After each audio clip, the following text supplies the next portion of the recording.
tapi stafnya nggak muncul. Gitu. Kotak-kotak bisa orang generasi tua gitu ya.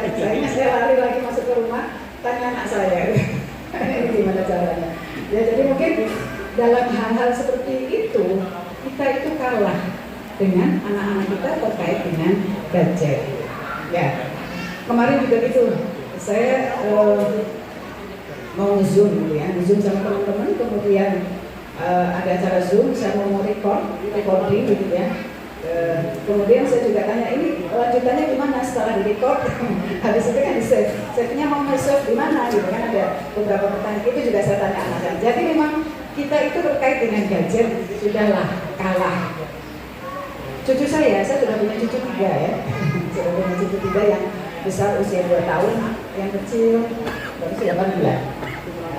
Nah cucu saya yang besar itu nggak ada diajarin gitu ya, pegang HP saya gitu terus sudah buka sendiri video dia gitu. Padahal itu HP saya ya, saya baru ketemu, dia tinggal di Surabaya, saya baru ketemu gitu, pegang HP saya itu sudah buka videonya dia sendiri gitu, yang di HP saya. Gimana kalau di HP-nya bapak ibunya mungkin iya gitu ya, ngerti lokasi-lokasinya. Nah, tapi di HP saya gitu, kok bisa dari mana? Ya begitulah anak kita sekarang. Nah, itu yang mungkin jadi gap antara kita orang tua dengan anak-anak kita sekarang. Ya, jangankan yang generasi sekarang dengan yang berapa, berarti bedanya 20 tahun yang lalu ya, mungkin bapak ibu punya anak atau berapa 30 tahun yang lalu gitu ya. Saya saja punya anak 3, 1, 2, 3. Yang keempat itu bedanya 12 tahun. Itu saja saya sering dikomentari anak saya yang kecil, sekarang kelas 1 SMA, dia mengatakan begini, kalau saya mengatakan Mbak, saya panggil anak saya, nggak ada yang dipanggil Dek, selalu anak saya dipanggil Mbak atau Mas. Nah, anak saya 1 yang besar, yang 3 perempuan, saya panggil Mbak atau Mas, nggak ada saya panggil adik, meskipun dia si kakaknya mengambil adiknya tetap Dek, tapi saya sebagai orang tua tidak pernah memanggil dengan adik. Saya punya alasan itu karena kalau saya memanggil adik, dia akan selalu menjadi kecil, selalu kecil. Makanya saya ingin dia besar gitu. Makanya saya memanggil Mas dan D. Tetapi kakak beradiknya tetap manggil D. Yang nomor 1 sama nomor 2 atau 2 atau 3, atau 1 atau 4 selalu manggil D. Tapi saya nggak pernah memanggil adik ke yang nomor 2, nomor 3, nomor 4. Terus semuanya sampai Mbak dan Mas. Ya, jadi kalau saya ngomong sama anak saya yang nomor 4 ini, saya mengatakan ini, Mbak, dulu Mbak sama Mas itu gini. Terus jawaban dia apa? Ibu, itu kan dulu. Padahal itu jaraknya adalah sama sekarang gitu. Jarak dengan kakaknya memang jauh 12 tahun, dengan yang nomor 1 17 tahun. Itu dia mengatakan begitu. Apalagi anak-anak yang sekarang ini generasinya sudah jauh, gapnya terlalu jauh. Sehingga memang kita perlu belajar terus untuk menjadi orang tua. Tidak ada namanya berhenti untuk belajar menjadi orang tua. Sampai kita mati itu nanti sudah selesai, anak kita punya cucu, tetap kita belajar menjadi, anak kita punya anak ya, kita punya cucu, tetap kita belajar untuk menjadi orang tua. Memposisikan kita sebagai orang tua. Orang tua di sini kalau kita sudah punya cucu, posisi kita adalah sebagai saya dengan cucu saya sebagai kakek nenek, bukan sebagai orang tua. Tapi terus belajar gitu ya. Nah mudah-mudahan ini sarana kita untuk terus belajar tiada henti. Ya, jadi cuma ada 2 di dalam dunia ini. Apakah kita menjadi seorang pembelajar atau seseorang yang guru atau menjadi murid, menjadi yang ngajarin atau yang diajarin. Cuma ada 2. Jangan tidak pilih salah satu. Pada saat kita posisi sekarang jadi apa? Jadi guru atau jadi ngajarin, kita menjadi ngajarin atau menjadi seseorang yang belajar. Tidak ada yang di antara itu, yang nggak belajar tapi juga nggak ngajarin gitu ya. Nggak ada pilihan itu, cuma ada 2 pilihan. Jadi mari kita kalau nggak belajar, yang ngajarin orang lain. Ngajarin orang lainnya gimana? Dengan kita melakukan apapun kebaikan, itu sudah ngajarin orang lain. Ya itu pengantaran. Mudah-mudahan apa yang kita lakukan hari ini sebagai salah satu sarana kita untuk belajar long life education. Jadi belajar sepanjang kehidupan kita. Oke. Tadi udah 14 ya. Era milenial ya, sama dengan era gadget. Ya, ini ada sedikit video.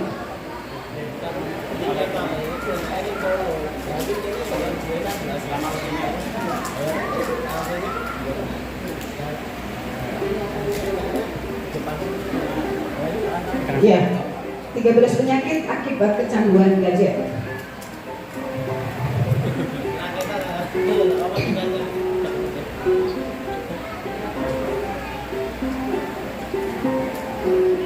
Bisa, isi.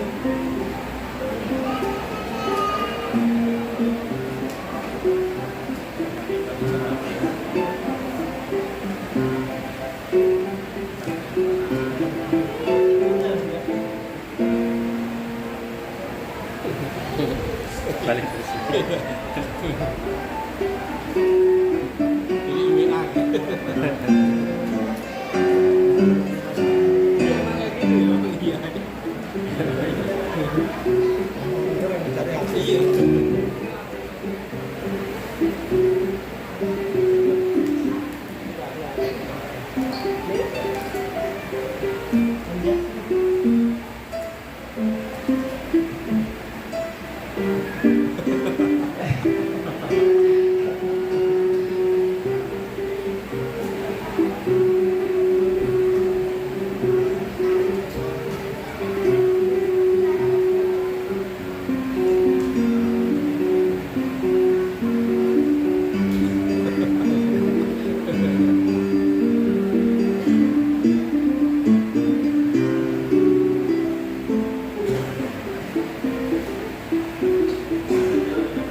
Ya, itu dia beberapa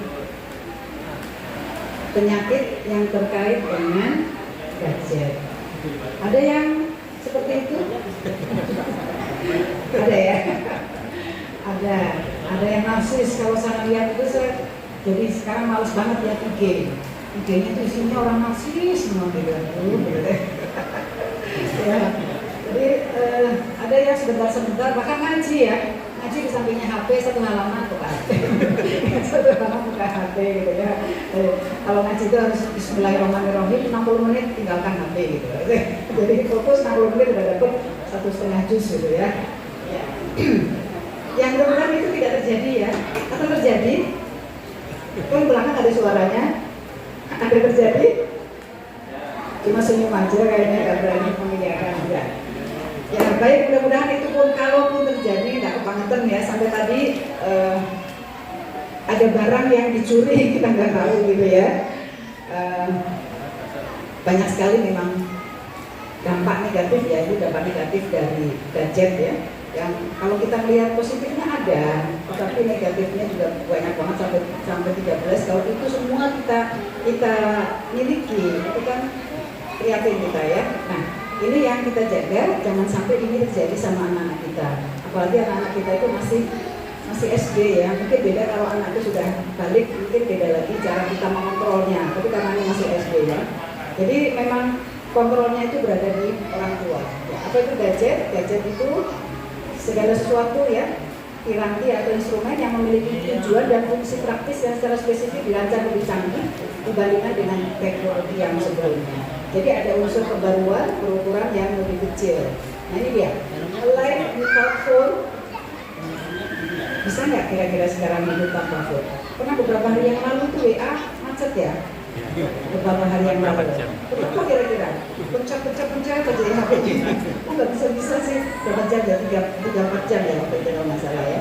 Itu apa yang terjadi?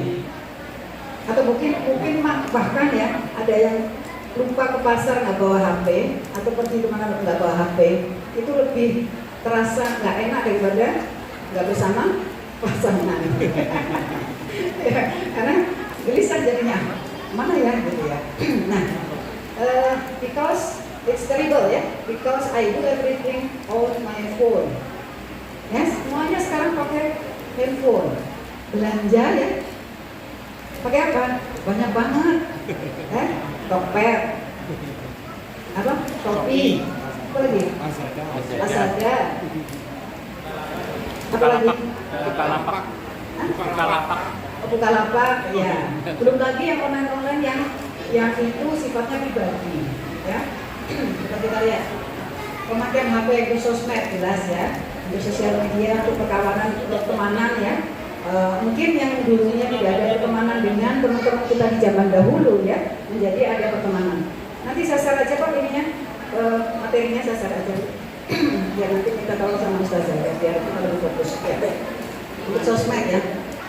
Saya pernah punya kasus ini terkait dengan sosmed. Jadi ada seorang bapak konsul ke saya. Bapak-bapak ini mengatakan yang dia sampaikan begini, Bu, saya mau kembali ke istri saya. Nah, kenapa apa yang terjadi gitu ya? Jadi rupanya dia sudah punya istri, kemudian dia berkenalan dengan orang sosmed. Dia tinggalnya di Sumatera, di Sumatera, kenalan dari sosmed. Dan perempuannya ini di mana coba? Di Jakarta. Dan dia menikah di mana? Di Jakarta, menikah yang kedua kali. Di Jakarta dia lakukan itu gitu. Istrinya bersama dia, ya. Istrinya dia tinggal di situ di Sumatera itu ya, di Jakarta. Dan dia lakukan itu terjadi. Kemudian setelah menikah, ternyata namanya sosmed kan, ternyata ada kebohongan di situ. Akhirnya dia stres sendiri, dia mengatakan saya ingin kembali kepada istri saya. Sementara istrinya nggak mau. Gitu. ya, itu salah satu contoh ya. Ya, salah satu contoh ya. Mudah-mudahan di sini nggak terjadi. Ya, kemudian belanja sudah tadi saya ceritakan ya. Mendengarkan musik. Ada nggak yang setiap kali itu telinganya earphone ya, pakai earphone sampai nggak kedengaran orang gitu ya, itu isinya adalah musik terus gitu. Foto, untuk memfoto jelas, untuk menonton televisi. Sekarang mungkin ada yang nggak punya televisi karena sudah cukup pakai HP gitu ya. Kalau anak saya yang sudah punya anak di tempat cucu saya itu ada televisi tapi nggak pernah nyala. Karena memang no televisi di rumahnya nggak ada TV gitu. Jadi kalau dia datang ke sini gitu ya, tapi di Jogja itu dia nggak ada TV-nya sama tidak. Kemudian untuk membaca, ya kira-kira dari semua ini yang positif berapa, jumlahnya berapa gitu. Ya, jadi memang memprihatinkan gitu ya. Tugas orang tua mempersiapkan anak menghadapi zamannya. Ya.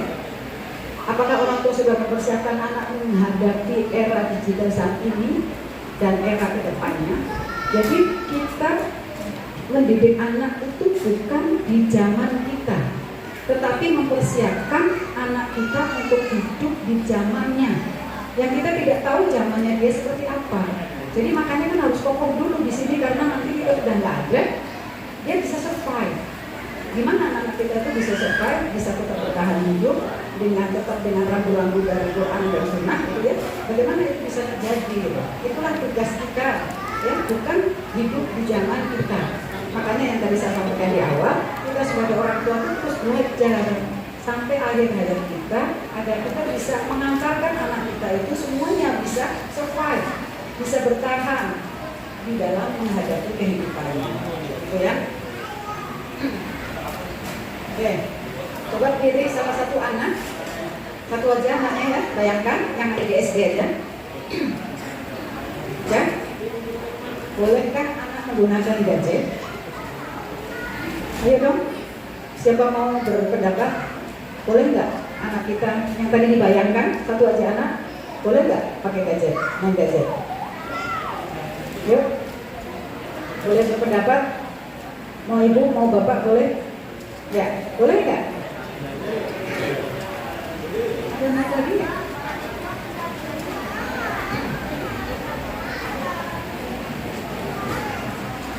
Kemana Pak? Boleh. Boleh, oke. Belakang suaranya, boleh nggak?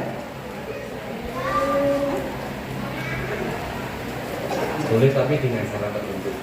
Boleh tapi dengan syarat tertentu ya. Yang belakang, boleh nggak? Boleh ya, semua sepakat boleh ya. Kenapa kalau nggak boleh ya? Kalau nggak boleh kenapa? Ya, apa alasannya? Tadi dengan syarat tertentu ya. Alasannya boleh kenapa? Ya, ya karena perkembangan zaman. Kalau Karena perkembangan zaman. Oke. boleh ya tidak anggap juga. Ya, oke. Berapa lama anak bermain gadget dalam satu hari? Yuk. Berapa lama? Ya, 2 jam. Terkontrol ya. Terkontrol 2 jam. Ya, ibu berapa? 3 jam, 2 jam, 3 jam, 1 jam, 1 jam. Ya. Ketawa gitu katanya 1 jam, 1 jam beneran nih, 1 jam. Ya, baik. Ini ya, aturan mainnya. Kalau boleh, aturan mainnya apa? 1, boleh memiliki HP sendiri usia SMP. Nggak ada cerita anak SD punya HP sendiri. Ada yang sudah punya HP namanya? Nggak ada ya? Ya, alhamdulillah. Berarti nggak ada namanya HP punya anak. Dulu anak saya di SMP sudah punya HP gitu ya. Terus alhamdulillah waktu sekolah nggak boleh pegang HP. Sekarang di SMA sekolah bawa HP dan sekolah sambil guru nganterin sambil pegang HP. Itu saya prihatin sebetulnya. Tapi itu aturan dari sekolah rupanya gitu. Jadi pernah dia foto gitu gurunya lagi ngajar gitu. Ibu lagi diajar bahasa Jawa. Nah saya kan paling jelek bahasa Jawa. Anak saya besar di Sumatera ya sampai usia 10 tahun, saya lama di Riau waktu itu. Jadi dia bahasa Jawa paling nggak ngerti. Kemudian buat aturan penggunaan HP itu tadi ya, ada batasannya. Gimana aturannya? Gimana aturannya? Oke, nanti kita diskusikan. Batasi kuota. Ya, batasi kuota itu kalau nanti sudah batasi kuota kita ya, biar nanti pada suatu saat itu nggak ada pulsanya. Tetapi kalau di rumah ada internet, sama aja gitu ya. Ya. Kemudian ingatkan adab bermedsos. Ini juga. Kalau kita mau ngasih HP ke anak, ini perlu disampaikan terlebih dahulu. Saya pernah juga punya kasus ini. Ada seorang, jadi yang datang ke saya itu guru membawa anak perempuan. Dia itu SMP atau SD ya? SMP kalau nggak salah. SMP. Terus keluhannya, anak ini dapat skors dari sekolah karena itu tidak menggunakan adab dalam bermedsos. Terus saya tanyakan apa yang terjadi. Jadi rupanya karena dia awal pegang HP, terus dia kenalan dengan orang Inggris, dengan cowok, kenal dengan cowok, kemudian cowok ini minta dong fotonya, kirim foto. Habis itu boleh dong dibuka jilbab, foto lagi, nggak pakai jilbab. Terus habis itu boleh dong dia ke bawah, gitu. Jadi akhirnya foto ini beredar. Foto ini beredar, ya, cowok ini bukan di sekolah itu. Foto ini beredar sampailah ke sekolah sih cewek, perempuan ini. Jadi akhirnya jadi masalah besar di sekolah itu, makanya di diskors. Tapi sebetulnya dia kan jadi korban ya. Kasian juga udah jadi korban, diskors, dibully, luar biasa ya. Ya, jadi ini jangan lupa ingatkan adab dalam bermedsos. Aturan-aturan main dalam bermedsos itu harus diketahui sebelum anak dikasih HP. Kasih kepercayaan HP, adabnya dulu kasih tahu. apa yang perlu dilakukan? Di medsos selalu dalam yang perempuan harus menutup aurat, yang laki juga harus menutup aurat gitu ya. Auratnya sendiri-sendiri, aurat laki-laki dan perempuan. Itu yang utama ya. Kemudian selanjutnya mungkin banyak hal yang dalam bentuk komunikasi, dalam bentuk hujatan gitu ya, hati-hati gitu. Karena itu nggak main-main, akhirnya bisa jadi terjadi hukum. Kalau ini kan yang saya ceritakan di sekolah, akhirnya kan hukum ya, hukum sekolah yang bertindak gitu, ya. Ya. Kemudian ingatkan anak tidak memberikan data penting. Data penting kan mungkin itu berupa foto KTP, karena sekarang kan apapun itu menggunakan NIK ya. NIK ini bisa dipakai apa aja gitu. Dan apa aja sekarang sudah mulai dari seperti itu. Jadi hati-hati. Ingatkan anak bahwa Allah Maha melihat. Muraqabatullah itu perlu disampaikan ke anak, diajarkan. Meskipun ibu tidak tahu, ya, tapi ada yang pasti tahu. Allah pasti tahu. Ya. Jadi perlu diberikan ke anak. Oleh karena itu kalau kita lihat aturan lainnya ini tidak hanya sekedar aturan main kita, tapi ada aturan main dari Allah disampaikan juga. Ya. Baik. Apa yang harus dilakukan orang tua di era digital? Stop main HP saat berkumpul keluarga. Bisa Bapak Ibu? Pada saat ada bersama-sama keluarga, letakkan HP, tinggalkan HP terlebih dahulu ya. Kemudian stop main HP saat anak mengajak bermain atau bicara. Anak ngajak bercanda atau berbicara, tinggalkan dulu. Jangan terus ditanggung gitu ya. Tapi tinggalkan yang ada di HP, kemudian rangkul anak kita, hadapi masalah yang ada terjadi dengan anak kita, bermain ya bermain, berbicara ya berbicara, tinggalkan HP. Jadi tak membuang, Kemudian jadikan medsos sebagai sarana berbagi inspirasi. Bisa mungkin dari grup keluarga ada dikirim share hal-hal yang baik gitu ya. Itu bisa sebagai sarana untuk menyampaikan kebaikan di anak-anak kita. Atau pada satu saat kita punya kirimannya bagus untuk anak-anak kita, anak tertentu gitu ya, sudah punya HP gitu ya, dikirimlah gitu ya. Kemudian berteman dengan medsos putra putrinya. Nah, ini salah satu cara juga kita untuk mengetahui apa yang terjadi dengan anak kita. Kalau anak kita punya IG, kita harus punya IG. Anak kita punya Facebook, kita harus punya Facebook. Fungsinya bukan untuk kita sebetulnya, tetapi kita perlu mengecek pertemanannya dengan siapa aja. Cuma ingat juga, anak itu sekarang punya IG bisa lebih dari satu, ya kan? Dari sana saya pernah bilang sih, tapi itu nggak berteman sama IG Abidah yang ini gitu, masalah Abidah ya, nggak berteman dengan IG yang ini. Remo punya berapa? Ternyata punya lebih dari satu. Ya, bisa nih ya. Jadi memang kita mau tidak mau harus nggak gaptek, ya. Kita harus juga main teknologi. Keluar dari grup yang berisi konten negatif. Nah ini hati-hati. Pernah viral kan? Ada seorang anak yang sedang menunggu di ruang tunggu kayaknya di ini deh, di rumah sakit. Ya, di rumah sakit dia pinjam HP anaknya di atasnya ini lah, di atasnya ini mungkin yang sana ya. Ya, itu sedang bermain HP dan yang ditonton apa? Pornografi. Ya, pornografi yang dilihat pakai HP ibunya. Ya mungkin nggak ngerti, nggak ada maksud pornografi itu kan nggak tahu gitu loh. Tapi yang terlihat di situ adalah pornografi. Nah itu hati-hati, apalagi kalau seandainya ada memang foto atau video yang terkait di situ, bukan dari medsos ya, kan bisa juga dari Google dan sebagainya, bukan, tapi yang tersimpan. Hati-hati, jangan sampai punya. Karena ini pernah kejadian juga ini. Ini anak-anak kelas 5 atau kelas 6 gitu. Jadi anak kelas 5. Kelas 6 ya, kelas 6 cowok ini, kelas 6 cowok main ke tempat cowok juga, kemudian dia nonton TV ditutupin semua, kemudian ada yang penasaran itu kalau nggak salah tetangganya, penasaran bintik, baik itu selalu cekak TV gitu. Ternyata apa? Dia nonton video porno. Setelah ditelusur ternyata di bawah di lemari rumah di situ itu ada video, itu namanya video ya namanya ya, apa? CD atau apa yang bisa isinya itu adalah gambar porno, mungkin punya bapak ibunya gitu, nonton di situ. Itu kan kesalahan yang besar banget gitu, ya. Dan itu terjadi, dan ini beneran biasanya cerita sesungguhnya ini gitu. Kan luar biasa ya, keprihatinan kita kalau melihat hal-hal yang seperti itu.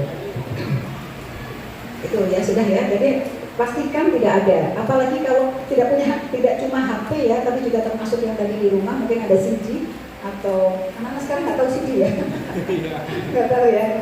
Ya, memang waktu itu masih awal-awal ini sih kejadiannya, waktu awal-awal HP ini beredar marak gitu ya, sebelum ada WA gitu. Memang kejadiannya begitu, tapi itu terjadi gitu.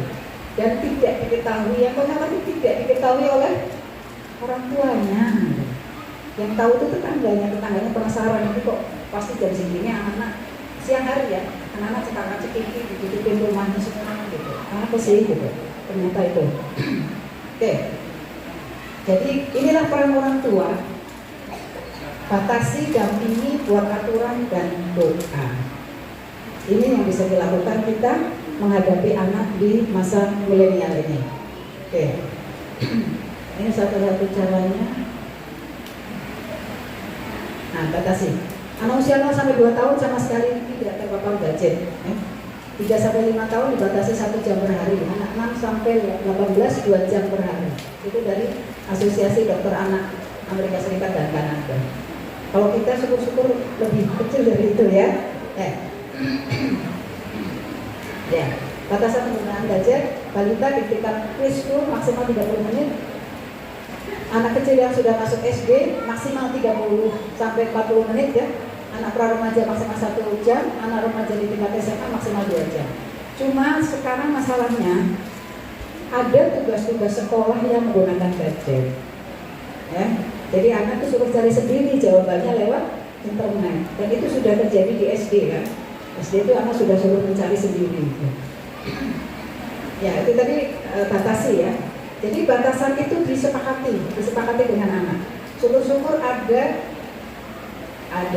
ikopnya, ada hukumannya. Kalau kelebihan apa gitu ya, apa sanksinya. Jadi nggak cuma sekedar batasannya saja, tapi juga ada sanksinya. Dampingi. Apabila anak bermain, dampingi dia. Hadirkan Allah dalam diri anak, ajarkan selalu ingat Allah, taat kepada Allah. Hindari jangan sampai kamu bermaksiat yang bikin malu keluarga, bapak dan ibu gitu ya. Ajarkan bahwa dimanapun dia berada, Allah tahu apa yang dia berbuat. Jadi tadi yang di awal sudah saya sampaikan. Buat aturan, dalam rumah harus ada aturan yang tegas dan jelas. Etika menggunakan gadget, ya, bagaimana bermain gadget, kemudian berapa lama waktunya, itu disepakati juga. Apa yang boleh dan yang tidak boleh diakses, gitu, apa kesukaannya. Kalaupun misalnya mau nonton film yang seperti apa, mau nonton video seperti apa, YouTube seperti apa. Jadi kalau perlu diperjelas sampai detail. Kemudian nomor HP saat ini diakses, ya. Kemudian makan. No HP saat ini, saat makan, sebelum tidur, bangun tidur, belajar dan berkendara. Jadi nggak ada makan pada saat tidak ada HP pada saat makan. Agar apa? Agar fokus yang pertama, agar yang kedua mensyukuri nikmat Allah. Makan yang makan tanpa satu suap HP gitu ya. Kemudian sebelum tidur. Kenapa? Karena agar tidurnya itu berkualitas. Tidur berkualitas seperti apa? Pada saat sebelum merem itu ingatnya Allah, bukan ingat HP. Kalau yang terakhir itu sampai dipegangnya HP atau bahkan mungkin masih nyala HP-nya dia sudah tidur, berarti kan yang terakhir itu bukan Allah yang diingat, tapi itu tadi apa yang ditonton tadi. Kemudian bangun tidur. Biasanya kalau bangun tidur yang dicari adalah HP. Ini no HP pada saat bangun tidur. Kemudian pada saat belajar. Tetapi itu kalau seandainya ada perkecualian, kalau seandainya ternyata belajar menggunakan HP. Bahkan anak saya itu sekarang ada belajar bersama. Jadi temannya pakai video, sama-sama video. Temannya belajar di sana, di rumahnya sendiri. Kemudian anak saya juga belajar sendiri, sama-sama belajar sendiri. Nanti kalau ada pertanyaan baru tanya jawab. Itu dilakukan sekarang seperti itu gitu ya. Tapi insya Allah amanah, maksudnya amanah ya memang sedang belajar gitu ya, sama-sama perempuan gitu ya. Kemudian saat berkendaraan, ini banyak kan berkendaraan itu sambil pegang HP, membahayakan sekali. Aturan penggunaan gadget untuk anak, larangan sudah mulai dari ya. Ya, kayaknya itu saja dulu sebelum kita lanjutkan ke diskusi berikutnya, atau kita sampai berapa jam berapa? Sampai sudah mana? Di sini dulu. Oh, sampai di ya, sampai jam berapa kita masih ada waktu?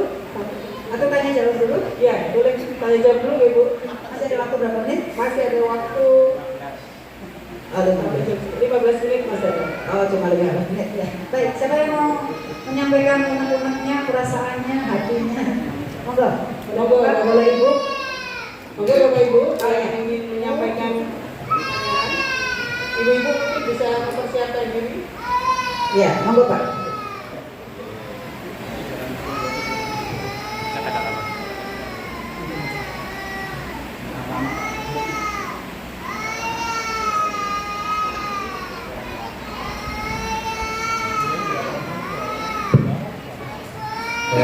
Ya, monggo Pak. Materi pagi ini bagus sekali gitu ya. Jadi bagaimana menyiapkan anak sesuai zamannya. Dan zaman sekarang itu zaman gadget. Gadget itu ada dua pisau, seperti pisau bermata dua. Betul. Ada positif dan negatif. Betul. Positifnya kalau kita cari materi Ilmu. bahasa Jawa atau yang lain yang kita nggak tahu itu mudah sekali. Tinggal tanya aja bagus bisa ya. Ya. Banyak negatifnya.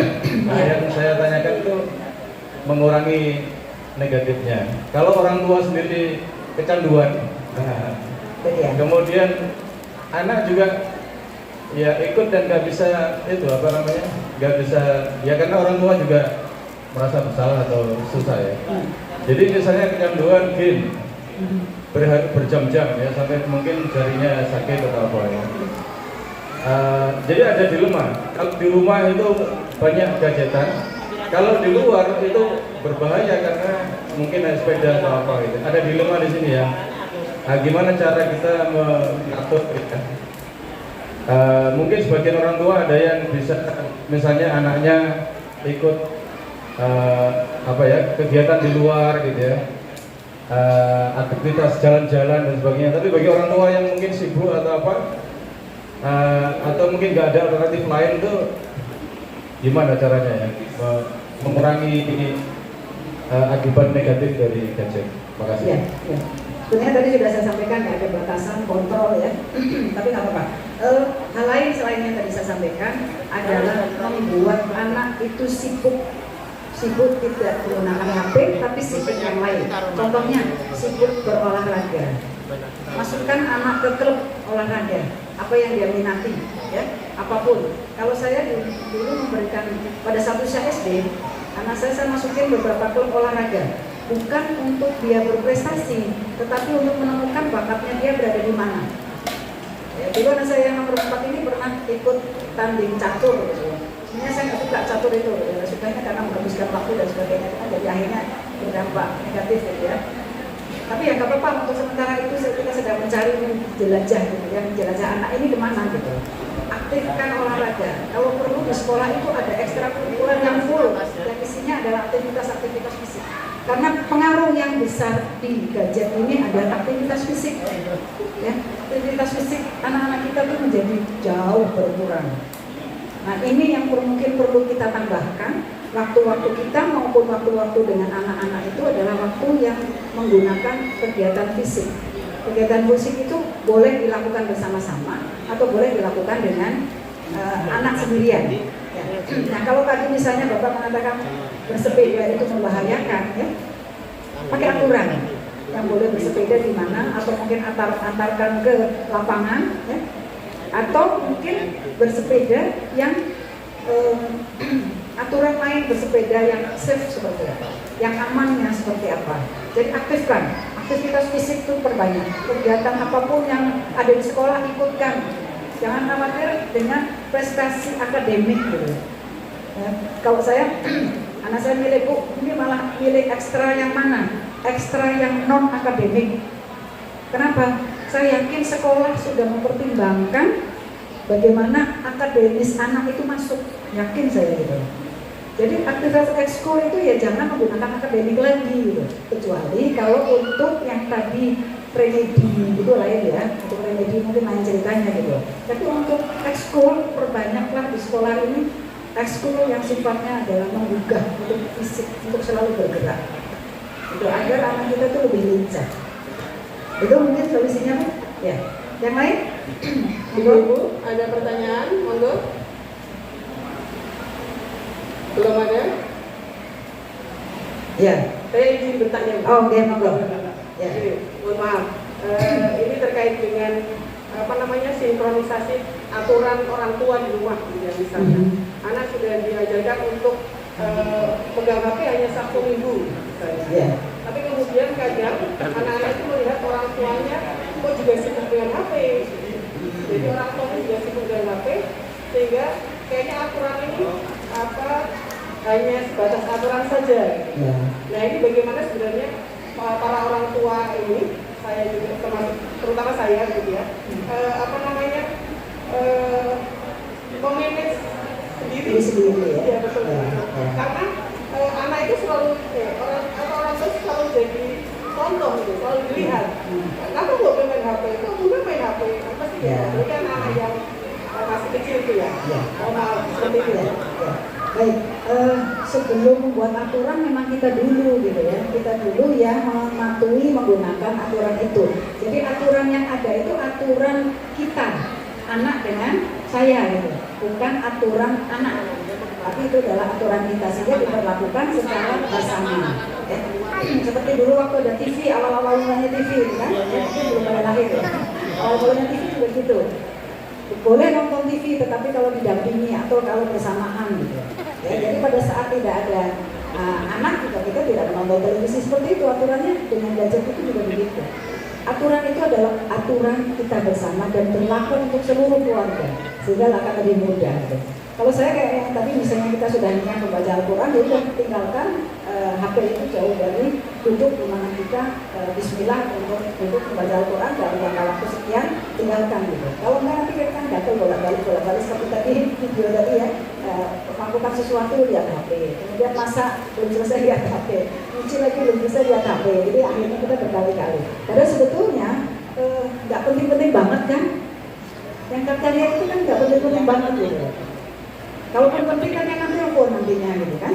Tetapi karena kita punya rasa ingin tahu, rasa kepo kepada orang lain, ini yang menyebabkan kita akhirnya nggak mampu mengontrol. Ya, dari aturan itu membuat aturan yang bersama. Oke, ya. Baik, yang lain. Kalau nggak ada pertanyaan itu ada dua kemungkinannya.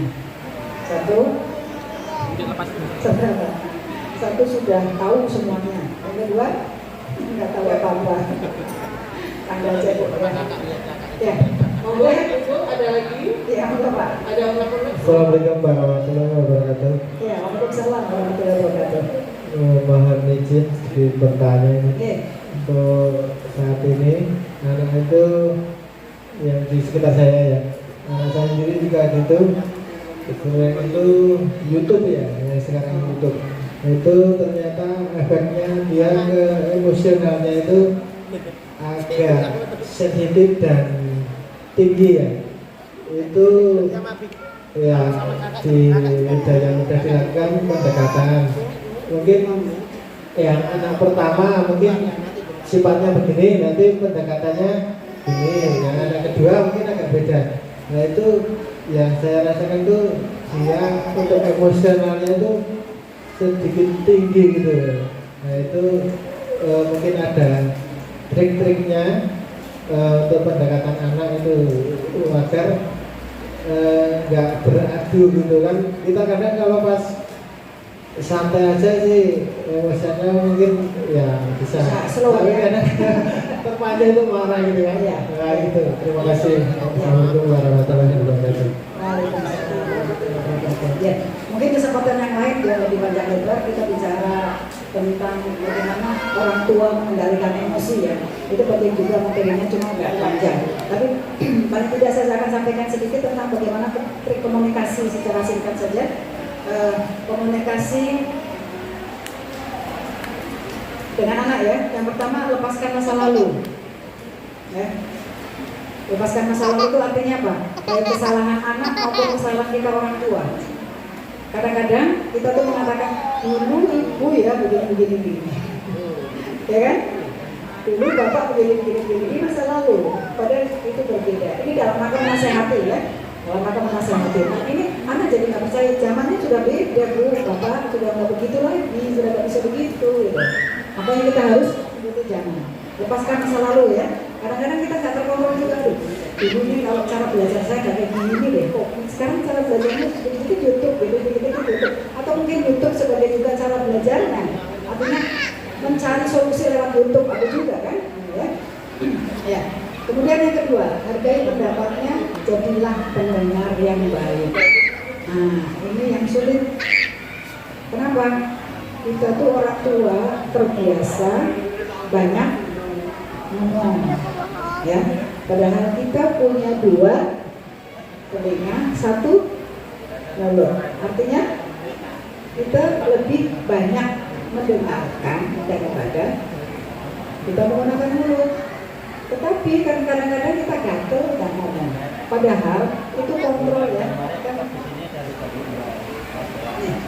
Barang siapa yang beriman pada Allah dan hari akhir maka bertutur kata yang baik atau diam. Nah ini yang orang tua sulit itu kontrol untuk diam. Kalau saya kasih PR kira-kira seminggu untuk tidak menasehati anak. Ya, kadang-kadang gini, kesalahan satu aja udah masih panjang, satu lagi masih lagi.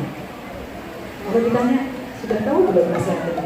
Ya, tahu lah, udah tahu gitu. Tapi kita gagal kalau nggak ulang-ulang gitu ya. Ya, cukup ada saatnya nanti kita memberikan nasihat. Ada saatnya, pada saat kita makan,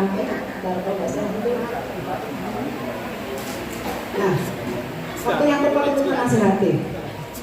Saat naik kendaraan, saat berdua naik mobil gitu ya, naik motor di lampu merah itu bisa cerita tentang menasihati sesuatu. Tips dan khusus. Kemudian saat sakit itu kan mungkin kita bisa diingatkan apa yang terjadi. Kemudian saat makan, ya. Ya, balik lagi. Ya, udah ya kita belajar untuk tadi apa? Mengontrol tidak menasehati setiap saat. Nasihatinya cuma sehari sekali aja. Sekali aja sehari. Mungkin mau tidur ya, atau pada saat makan sekali aja. Dikumpulin tadi apa ya? Udah omongin ya. Siang apa gitu. Dikumpulin jadiin satu. Jadi tidak seolah-olah kita itu cerewet banget. Padahal mungkin kesimpulannya yang dari pagi sampai siang itu saja. Ya. Sabar tunggu waktu yang tepat. Ini maksud saya. Sabar tunggu waktu yang tepat. Ada saatnya ngomong menasehati.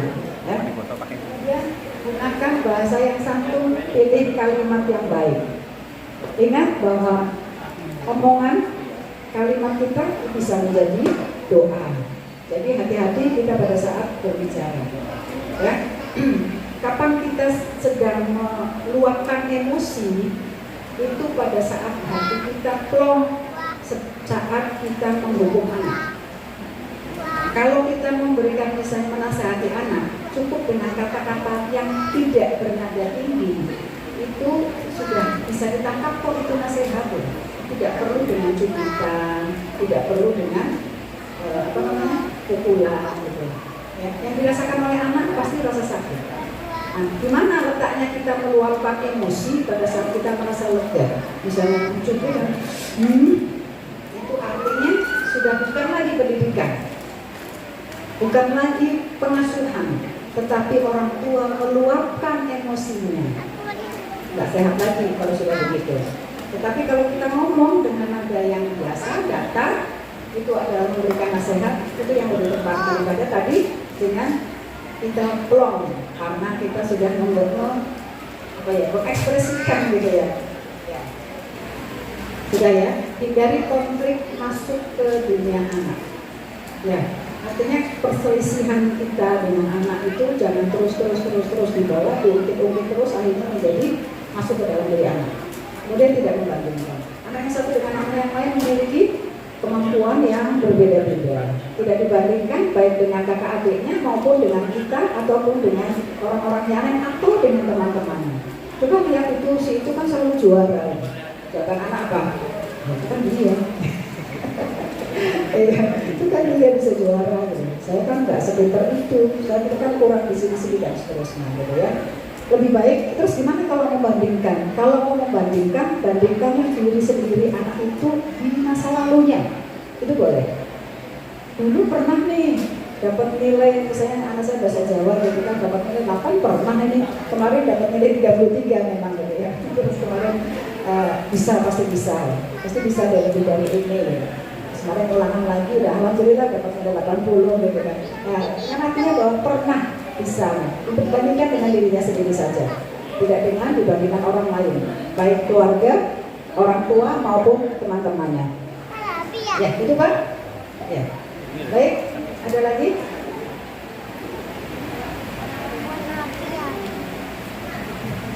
Sudah habis ini ada acara? Ada acara. Setelah ini ada acara. Beberapa kelas ada yang bawa uji, ada yang pertemuan pentas. Oh iya. Sudah Namun nih Bapak Ibu, ada lagi? masih ada?